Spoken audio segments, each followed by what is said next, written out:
I'll be doing an in-depth, full review on this cruise from the entertainment down to the food and what to look out for on your much-needed vacation. So if that's something you're interested in, please check out the channel for that. Let's get into this tour, starting off with Deck 3. First up on this very short deck is the Amber Palace Theater, which spans 3 decks and is the ship's main theater, where stage productions, live music, comedy acts, and a variety of other shows take place. We'll get back to that in just a moment. And up here on the left, we have guest services. So if you have any complaints you want to tell them about, you can go ahead and file it with them and see if they can help resolve it. Here is the Colors Lobby. It's a nice place to hang out. They have a very wonderful bar.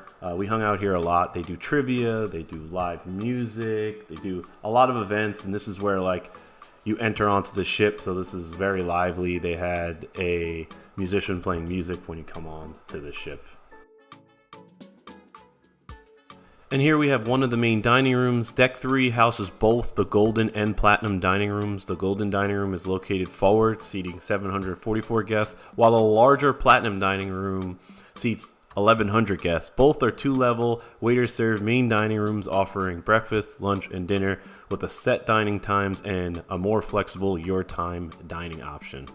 All right, now on to Deck 4. Deck 4 is a little crazy, so I'm going to break it down into 2 parts. This first part, we're starting off with the green room, which is just basically a conference room for any miscellaneous things. I didn't see anything going on here on the ship ever, but I'm sure it's used for something or other. And then next up we have the Ivory Club, which originally was a cigar and jazz lounge, but I didn't see any of that on the cruise. I really only saw karaoke happening here, and then like I think a Latin night happening here as well. So it's beautiful, has a nice bar, and you can get there quickly from Deck 5. And still on Deck 4, coming out of the Golden Restaurant, we have Circle C, which is a dedicated club for teens aged 12 to 14, offering video games, movies, and supervised activities. And coming back through the lobby area, we have the black and white library on the left, and we have the photo gallery on the right, headed towards the elevator section midship. And lastly on this deck, like I promised you before, here's a beautiful look at Amber Palace. Again, I would definitely recommend checking this place out if you're into shows, comedy acts, and so on. Alright, Deck 9, which is arguably the best deck on the ship. Starting off in the back, we have a pool and bar area, which is a really nice place to hang out. And on the left, we have the Seafood Shack, which specializes in seafood rolls, platters, and fresh catches from local markets alongside the ship's itinerary. And then the Pizza Pirate, which is an open late pizzeria serving classic pies such as pepperoni and margarita. And heading around side the pizza, going inside, we have the Grand Buffet, which is Carnival's buffet. If you don't know, it's open for, I think, breakfast, lunch, and dinner. The buffet is a nice spot to grab a quick bite and then head back out to the pool if you don't feel like sitting down. Our first spot in the buffet, we have a deli, which serves sandwiches. Surprise, it serves pretty nice sandwiches. They're pretty good. They have fries with the sandwiches. And on the exact other side of the deli, on the other side of the buffet, we have a sushi area, which is also pretty good. I got the sushi. It's not included. You do have to pay for it, and they do have specialized Japanese beer that you can actually purchase there as well. So that's a nice touch to the ship during a renovation. And then the rest of the buffet. The buffet is pretty big. You get your drinks from here. They have a beer station, and they actually have quite a lot. And then at the other end of the buffet, you see here, we have Guy Fieri's Burgers, which is Carnival's staple for burgers. I can't complain. I love the burgers. They're smash burgers. If you've never had them, definitely recommend checking out Guy's Burgers.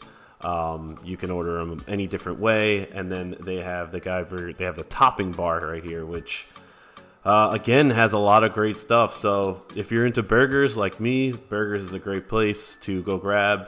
There's usually a line though, but definitely the burgers are worth it. Have them a few times on the cruise, and you can sit and relax and enjoy this view on the Lido deck. Maybe take a dip in the pool or one of the jacuzzis.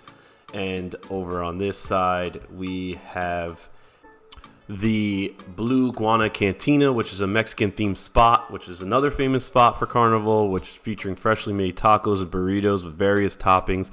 For breakfast, yes, you can get breakfast here. You could get like an egg and cheese burrito. It's very delicious. And lunch, and they have a topping bar here as well. Now we have two main bars here on the Lido deck near the pool. We have the Red Frog Rum Bar, which serves Caribbean-inspired rum cocktails and Carnival's signature Thirsty Frog red beer. And right here on the left, we have the Blue Iguana Tequila Bar, which is a poolside bar offering frozen tequila cocktails, Mexican beers, and other tropical drinks. I do have to say these bars get packed during the day on a sea day, and the rest of Deck 9 leads us right back out to the elevator section and lobby area. And here we have Deck 10. The panorama deck. Right out here, you'll find a variety of activities and spaces to enjoy. The deck features the Carnival Waterworks, an aqua park with 2 large water slides, a splash zone, and a dumping bucket for fun water activities in the heat. Again, it's for kids, but those slides are pretty intimidating for adrenaline junkies, so I'll check out the slides. There's also a ping pong table and a giant chessboard on the other side. And for dining and drinks, the deck has the old-fashioned barbecue restaurant open for lunch, and it's complimentary, and it's pretty good. I would recommend trying all the sauces. And we have the screen out here for, the large screen for movies, concerts, and sporting events. And lastly, the deck provides easy access down to Deck 9, which is Lido, as well as lounge chairs, sunbathing, and terraced area extending from Deck 9 up to Deck 10. And we have the jogging track with some cornhole. And again, my favorite place on the ship, the steakhouse, Emerald Steakhouse. I recommend it every single Carnival review video I do. Get in there, get that cowboy steak. It was an amazing time. I love the steakhouse. So here's a backside view of the ship. We have some more chairs that you could just hang out back here and enjoy some of the music, and definitely some of the views. I hung out back here. It's kind of quiet if you need some place to go and you want to read a book. And on the other side of Deck 10, we have the basketball court, which really, it can be many things. It could be a dodgeball court. They've made it into like a makeshift volleyball court. They do some events there for the kids. A lot of the time the kids are there hanging out. I wish they would just put full court basketball courts on these ships since they're always so packed. And lastly, we have the front of the ship, which is just a large area with the running track with some cornhole and some shuffleboard on the other side. All right, making our way up to the spa deck. Deck 11. We have a couple cool features I'd like to talk about. You can grab a towel here for the 21 and over Serenity area. That's very popular on Carnival Cruise. Relaxation, very, very light and low music. We have a lot of lounge chairs that are a bit more premium than your lounge chairs found on the Lido deck with ice cream stains and burn stains and bird poop. We have a whole bunch of pods front facing so you can listen to the ocean and take a nap. And moving on inwards, Deck 11, we have the Spa Fitness Center offering a range of services including a gym, massage rooms, saunas, steam rooms, and a large whirlpool. This is the men's section. The women's section is exactly the same. You can get the steam and saunas there. Spa treatments include a variety of massages, facials, and wellness therapies such as acupressure and reflexology, as well as fitness classes here like yoga, Pilates, and some of these have additional fees, but I know when I do tours, everybody's always interested to see what the gym looks like, and I think that's kind of cool. You go on vacation, but you still keep up with your good habits of hitting the gym in the morning after you had 3 buffet meals the day before. And that's it for Deck 11. And lastly, on this amazing tour, we have Deck 12. Here's the slide entrances where you see all the kids running up here all day, wet feet, running up, hitting the slide, coming back up, hitting the slide, coming back up, hitting the slide. We have the other half of the Serenity, 21 and up. Again, no kids allowed this way. And we have some hidden jacuzzis over here, which were always empty. I checked them quite a few times. I didn't go in them because it was like over 100 degrees, but here's some jacuzzis for Serenity. Thank you guys so much for watching this video.